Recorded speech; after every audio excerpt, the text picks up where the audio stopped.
Neste momento, para compor nosso coro, estou convocando a conselheira Ana Raquel, substituta, para que possa fazer parte da nossa sessão e que possamos ter o coro completo. No horário regimental, declaro aberta a sessão e convocando, mais uma vez, convocando a Ana Raquel para fazer parte do nosso coro. Solicito da comissão de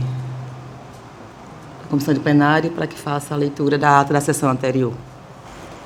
A ata da 4ª sessão ordinária da Primeira Câmara do Tribunal de Contas do Estado de Alagoas.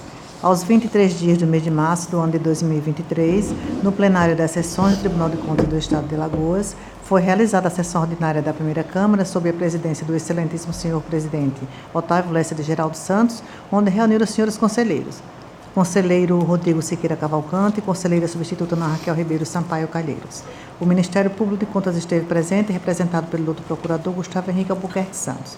Havendo número para deliberar, o excelentíssimo senhor presidente declarou em nome de Deus aberta a sessão, solicitando a leitura da ata da sessão anterior, que foi aprovada. Na hora do expediente, o senhor conselheiro Rodrigo Siqueira Cavalcante solicitou a inversão de pauta. Dando continuidade à sessão, o excelentíssimo senhor presidente passou para a ordem do dia. Relatora conselheira substituta Ana Raquel Ribeiro Sampaio Calheiros. TC 482/2016, TC 113/2019, entre outros relacionados a aposentadorias e denúncia, aprovados acórdãos números 13 a 28. Relator conselheiro Otávio Lessa de Geraldo Santos, TC 8713/2009, TC 7127/2017, entre outros relacionados a denúncia, aprovados acórdãos número 29 a 31.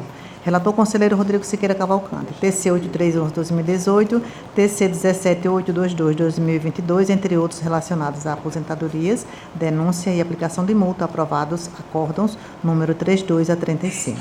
TC 1795/2018, um contrato retirado de pauta. Não havendo mais processo a relatar, o excelentíssimo senhor presidente facultou a palavra. Não havendo quem quisesse fazer uso, em nome de Deus, encerrou a sessão, convocando-se para a próxima no horário regimental. Coloco em discussão a ata. Não havendo discussão, passamos à votação. Conselheiro Rodrigo. Senhora presidente, de acordo. Conselheira substituta Ana Raquel. De acordo, presidente. Aprovada a ata.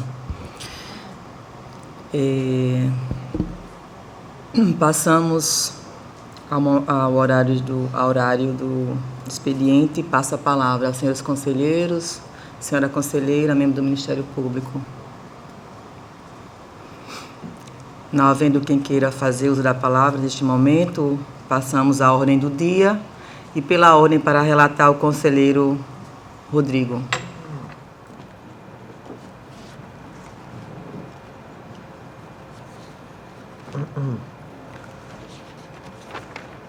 Senhora presidente, inicialmente eu vou trazer para relatar, presidente, é um processo que não está na pauta, é um processo, estou trazendo em mesa, o processo TC 8312/2018, apenas para apreciação. Eu encaminhei o voto a vossas excelências, mas é apenas para apreciação e análise de uma contracautela, senhora presidente. Como nós já temos precedentes aqui nesse colegiado,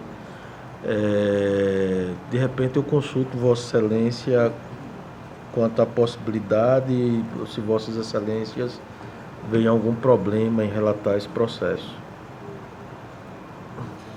O processo é o TC 8312/2018. Gostaria de ouvir o Ministério Público, porque de antemão acredito que não há nenhum impedimento. Eu gostaria de entender melhor a situação, né, para a gente poder avaliar se haveria algum tipo de prejuízo contraditório à presença da parte, só aos maiores esclarecimentos que pode se dar pelo próprio relatório, né? Se foi encontrado algum óbice, nós apontamos. Na verdade, é uma representação movida pelo Ministério Público de Contas com relação ao portal de transparência. E nós determinamos, através de uma decisão do colegiado da primeira Câmara em 2021, a admissibilidade como representação e o registro do município no portal do SICONV, que é impeditivo do recebimento de transferência voluntária, né? Como houve um requerimento do gestor pedindo o levantamento desse registro em face de uma suposta regularização do portal de transparência, a análise que a gente vai fazer aqui seria apenas com relação a esse levantamento, essa contracautela, ficando para um momento posterior a análise de responsabilização do gestor pelo não fornecimento e não disponibilização das informações no portal de transparência. A gente teve um precedente aqui, doutora Estela, inclusive na época eu acho que foi o doutor Gustavo que estava representando o Ministério Público, e o Ministério Público não viu problemas em relatar, desde que fosse apenas para análise da contracautela, né, do provimento cautelar. O meu receio é se a decisão do tribunal for no sentido de indeferir aquilo que o gestor pleiteia e que seja alegado posteriormente um impedimento de um contraditório mais amplo, da presença de uma sustentação. Então, assim, a minha preocupação é de que uma decisão contrária àquilo que é pretendido pelo gestor possa ser alvo de um questionamento futuro, justamente pela falta de publicidade, né, dessa pauta. Excelência entende que uma cautela não poderia ser deferida inaudita, altera partes, né, sem a oitiva do... Poderia ser deferida, mas no caso a gente já está tratando de uma defesa contra uma decisão que foi dada. Seria uma tutela cautelar, puramente cautelar. Então, se não houver prejuízo, né, à defesa das partes, se não houver prejuízo ao contraditório, não tem problema. Conselheiro, como é algo novo, até porque na nossa Câmara, acho que é o primeiro caso, né? Para fazer parte da segunda Câmara, não houve nenhum caso parecido. Mas também entendo que não há nenhum prejuízo que seja analisado neste momento o processo aqui posto pelo conselheiro Rodrigo. Podemos, então, dar continuidade ao relatório, à relatoria do conselheiro Rodrigo. Posso, então, relatar, né, Sim. presidente? A minha assessoria trouxe apenas o precedente do dia 9 de março, em um processo referente ao município, acho que, se eu não me engano, é Igaci. Isso.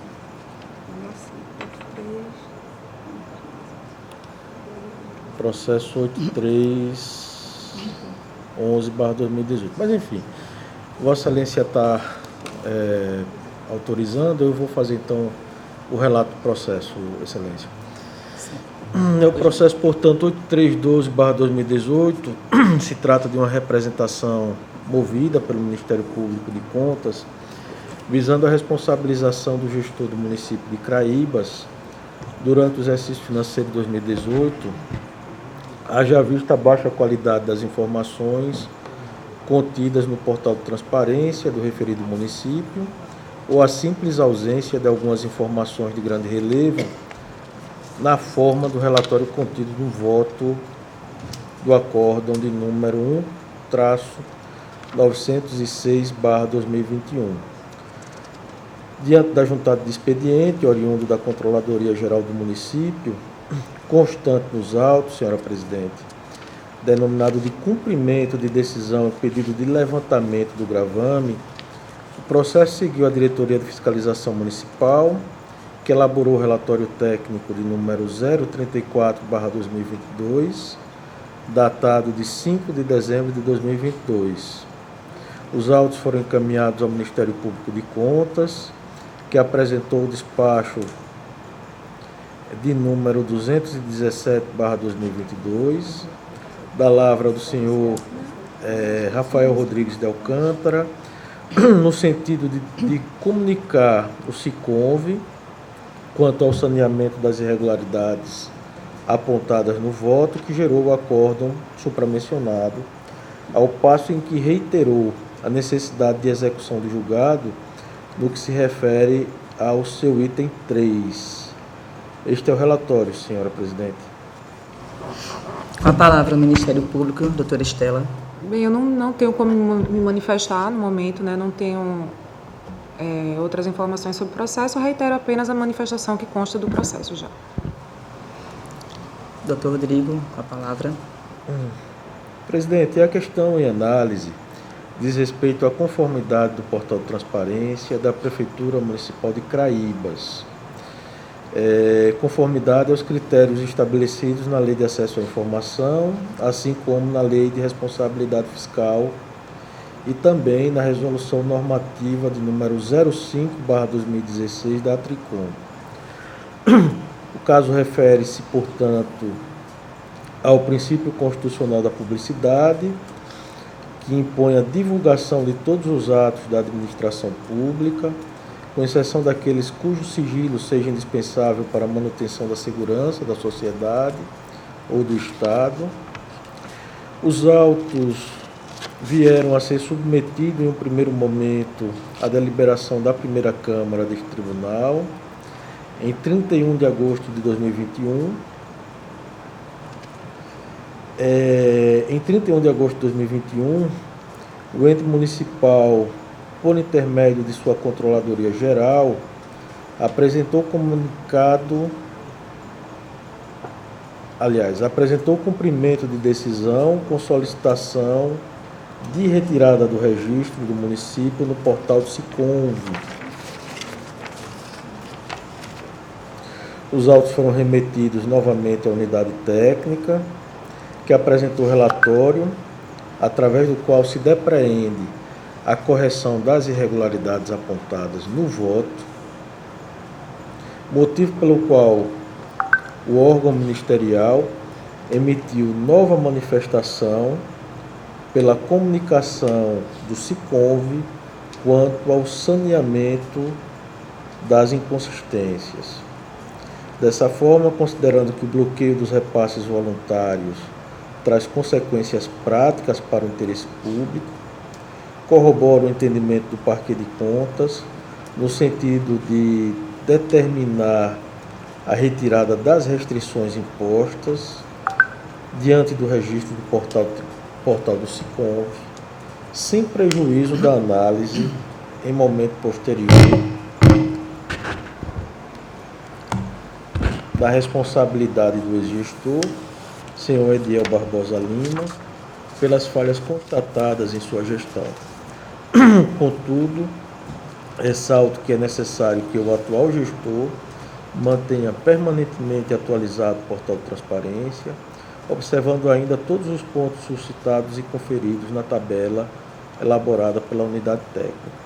Diante do exposto, senhora presidente, eu voto no sentido de determinar a exclusão do registro do portal do Siconv, referente ao impedimento de transferências voluntárias em favor do município de Craíbas, bem como comunicar à presidência desta Corte de Contas que as irregularidades apontadas no acórdão de número 1-906/2021 foram totalmente sanadas para que adote as providências cabíveis e necessárias à exclusão mencionada, determinando também que seja oficiado o governo do Estado de Alagoas para dar ciência desta decisão, oficiar o controle interno do município de Craíbas para que realize o acompanhamento das informações contidas no portal de transparência do município, sob pena de responsabilidade solidária, e, por fim, publicar a presente decisão, senhora presidente, é como estou votando.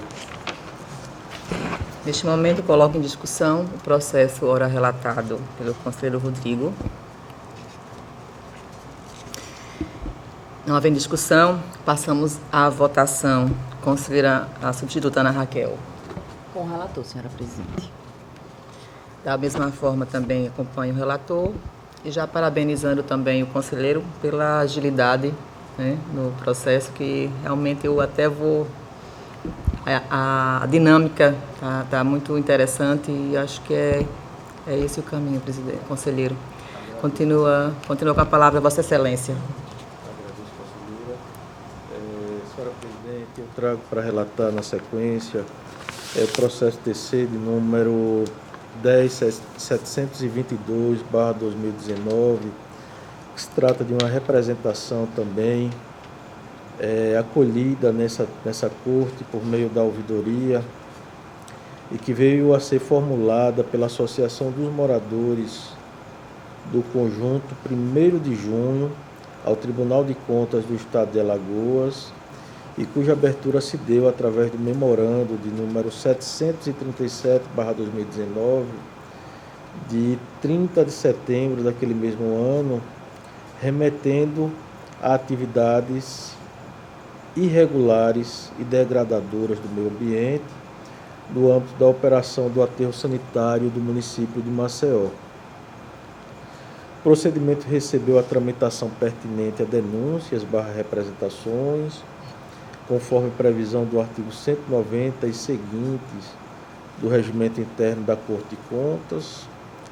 As irregularidades apontadas são concernentes ao licenciamento ambiental do aterro, descumprimento de condicionantes de autorização, descumprimento da execução contratual, implantação em macrozona inadequada para sua finalidade, ausência de criação de reserva de patrimônio particular, licença de operação expirada em 2016, falhas na execução da atividade, descumprimento de cláusula contratual de recuperação de vazadouro no prazo estipulado, solicitação da empresa V2 Ambiental para recebimento de outros tipos de resíduos não contemplados naqueles que compunham o escopo original do aterro sanitário e também em termos de ajustamento de conduta firmado com o MPE e o MPF.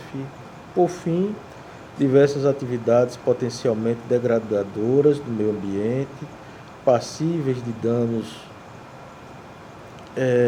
aos direitos ou interesses difusos, coletivos e individuais homogêneos.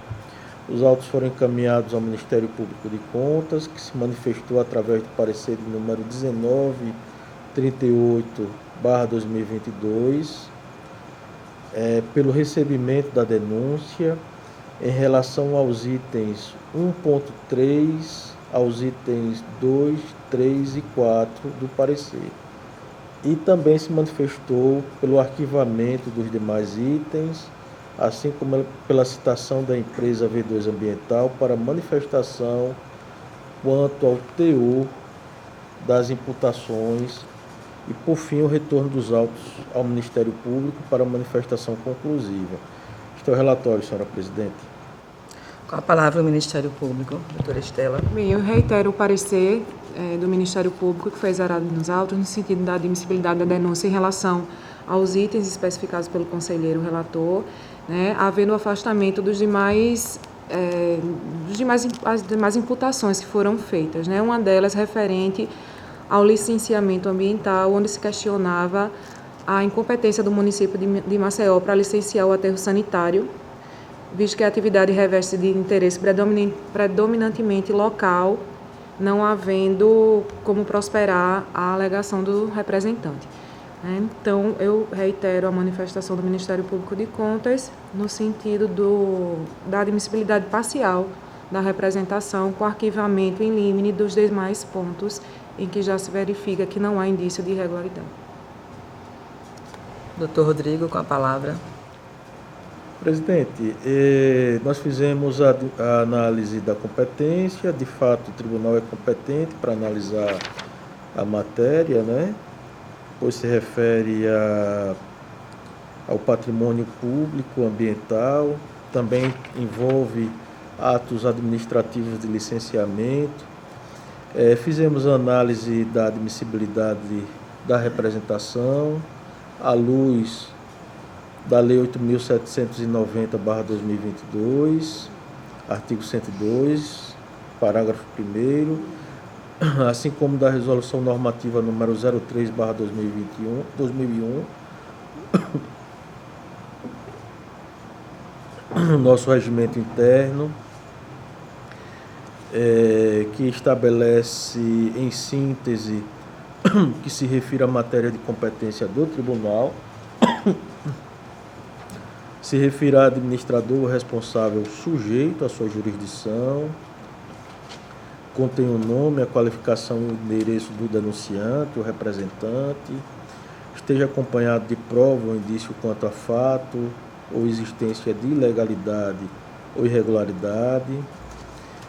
Verificamos, portanto, a presença dos requisitos legais e regimentais para o juízo positivo de admissibilidade da presente representação. Mencionamos especificamente as irregularidades narradas, foram divididas em tópicos pelo Ministério Público de Contas, do item 1 ao item 4, sendo que em seu parecer requereu o recebimento dos fatos narrados apenas nos itens 1.3, que se refere à necessidade de aferir a criação da reserva de patrimônio particular natural. Foi feita referência também ao item 2, quanto a infrações contratuais, item 3, do recebimento de resíduos não contemplados na licitação, nem no contrato de concessão, e o item 4, quanto a irregularidades verificadas na operação do aterro sanitário. O Ministério Público de Contas solicitou o arquivamento quanto aos demais itens.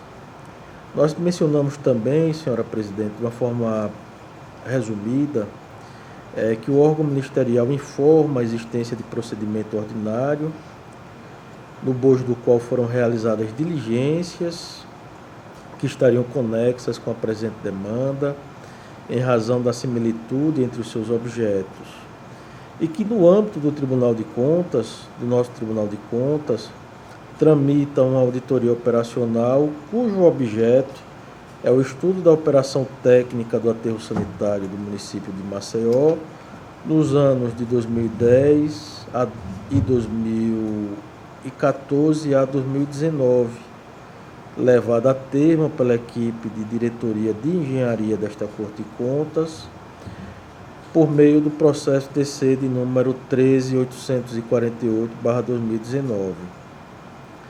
Essa auditoria operacional, senhora presidente, traz vários achados de auditoria. Eu, de uma forma bem resumida, são 18 achados, como, por exemplo, foi verificada dificuldade na captação do chorume pela ineficiência do sistema de drenos, que está formando uma lagoa de chorume dentro da célula. Execução de drenos para captação de chorume na célula domiciliar com a utilização de madeira e pneus como elemento de drenagem. Foi verificado também o funcionamento da unidade de processamento de chorume. Foi verificada a utilização de pneus nos taludes. Enfim, são vários achados de auditoria que se somariam, portanto, aos pontos elencados pelo Ministério Público de Contas. Conforme se vislumbra dos achados acima colacionados, a matéria trazida nos autos possui semelhança e vínculo relevante com a auditoria operacional de que trata o processo 13.848/2019, razão pela qual se impõe, no nosso entender, a anexação dos autos em análise àqueles autos, para que se proceda à análise conjunta dos mesmos, em face de sua conexão, com fundamento no artigo 15 do novo Código de Processo Civil Brasileiro.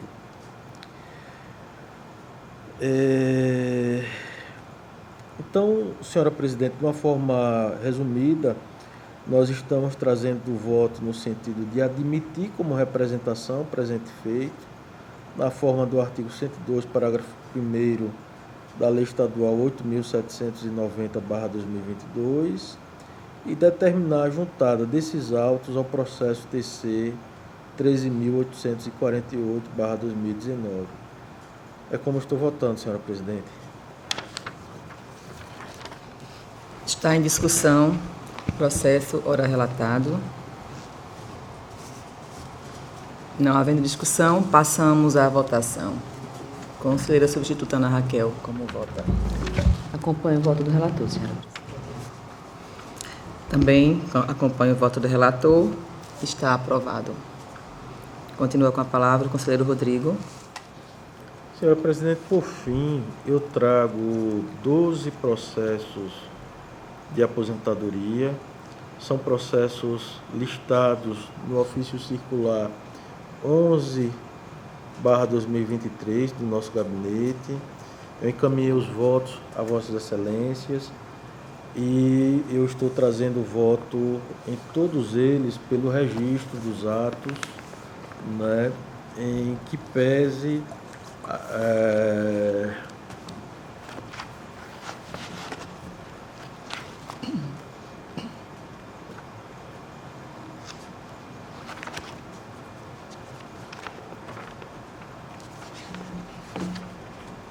eu estou trazendo voto em todos eles pelo registro, senhora presidente, trazendo a esse colegiado, tendo em vista que o Ministério Público de Contas, quando se manifestou nos mesmos, se manifestou no sentido de pugnar pelo registro com ressalva.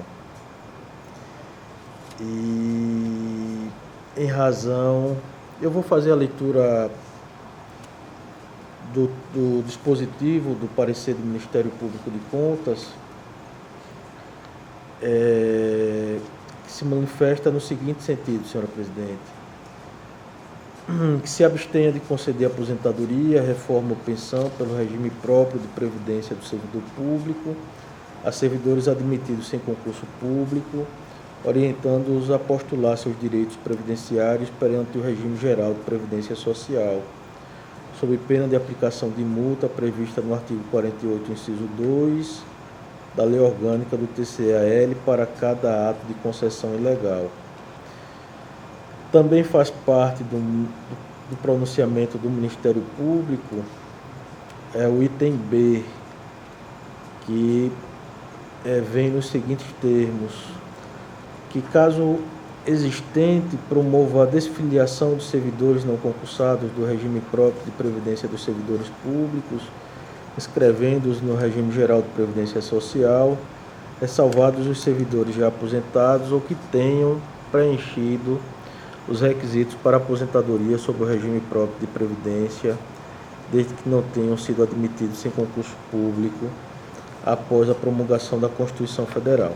Nós estamos trazendo voto no sentido de aplicar o princípio da segurança e da confiança legítima e determinar o registro de todos os atos de aposentadoria, senhora presidente. É como eu estou votando.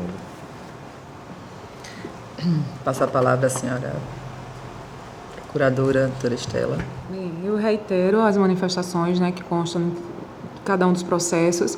Em relação a esses 4 processos destacados ao final pelo conselheiro Rodrigo, queria apenas deixar mais clara, né, qual é a posição do Ministério Público, qual é a intenção do Ministério Público ao se posicionar no sentido do registro com ressalva, né? Não há dúvidas de que servidor efetivo não se confunde com servidor estável, não há dúvida de que regime próprio somente se dirige a servidor efetivo. Então, nesses casos concretos, a gente verifica que servidores estabilizados foram filiados ao regime próprio. Essa é uma situação fática que consta dos 4 processos e nós entendemos que essa situação fática não pode ser ignorada, sendo tratado como se servidores efetivos se tratassem, né? Então, a partir do momento que a gente tem uma situação irregular que se consolida no tempo, nós entendemos sim que o servidor não pode ser lesado, né, com base na proteção da confiança. O servidor contribuiu por anos para o regime próprio, o servidor tem uma expectativa gerada diante do regime próprio e a administração nunca praticou nenhum ato contrário a essa expectativa. Então, não se pretende prejudicar o servidor, não se pretende criar nenhuma forma de segregação tardia, mas esse fato da irregularidade procedida no passado e perpetuada no tempo, nós entendemos que não pode ser ignorado. Da mesma forma como também não pode deixar de ser orientado ao gestor que deixe de proceder no futuro com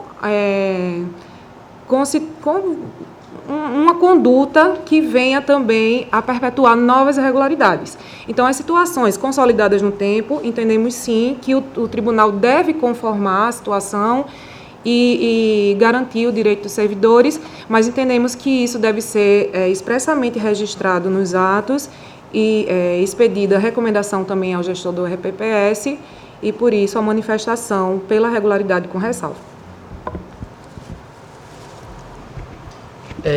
Coloco em discussão o processo relatado.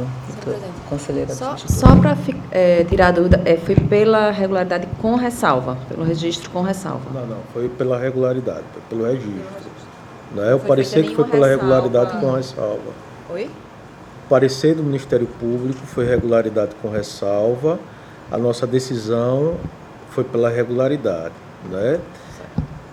Esses processos, na verdade, são similares, não são naqueles mesmos moldes daquele que a gente levou ao pleno, né, que inclusive eu fui relatora, acho que Vossa Excelência foi o conselheiro Fernando, levou um voto divergente com relação à edição da súmula, né?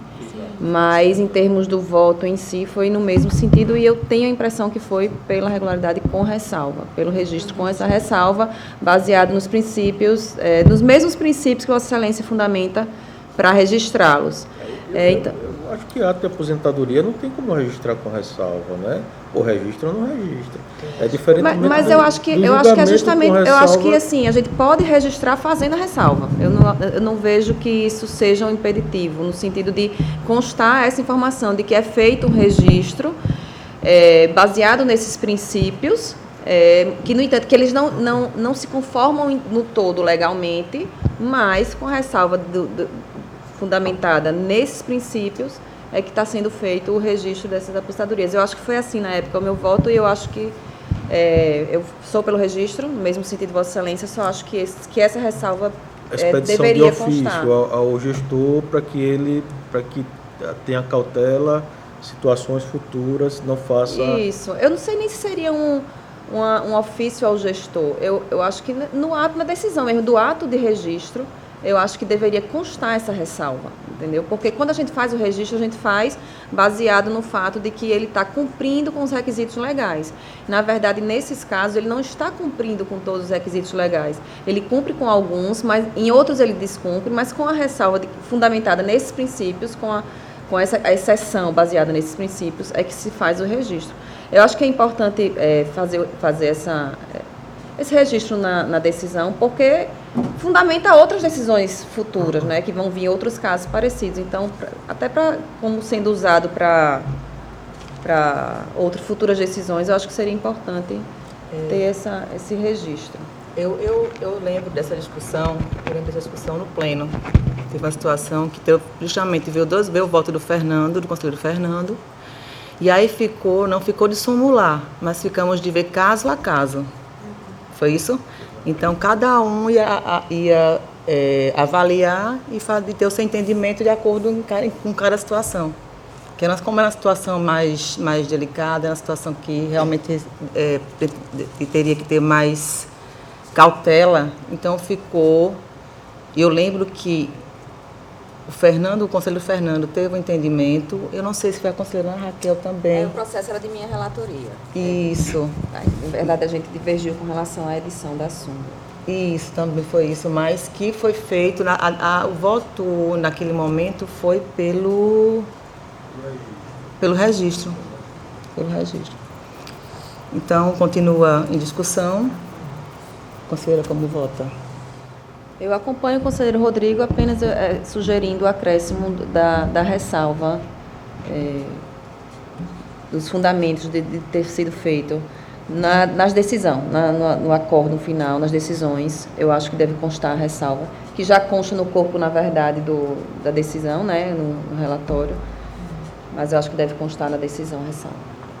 Eu já vou acompanhar na íntegra o voto do conselheiro Rodrigo, também por já te entender, já tive alguns entendimentos parecidos com o do conselheiro Rodrigo. Então, acompanhei Vossa Excelência. Aí ficam 2 a 1. Pronto, continua com a palavra o conselheiro Rodrigo. Dessa forma, a minha pauta fica esgotada para o dia de hoje. Pela ordem para relatar, conselheira Ana Raquel. Senhora presidente, senhores conselheiros, doutora Estela, representando o Ministério Público de Contas, eu tenho pautado para a sessão de hoje, senhora presidente, apenas processos de aposentadoria. São 10 processos que estão pautados, que foram encaminhados aos gabinetes de Vossas Excelências, e todos eles são pelo registro, por estarem atendendo a todos os requisitos legais e os pareceres da Diretoria Técnica e do Ministério Público de Contas serem no mesmo sentido. Então, eu voto pelo registro e demais medidas de praxe, como publicação, devolução do processo administrativo ao órgão de previdência e alertar de fazer a compensação financeira em cada caso específico. A palavra, Ministério Público. Eu reitero a todas as manifestações, né, todas elas como relatado pela conselheira Raquel, no sentido do registro dos atos.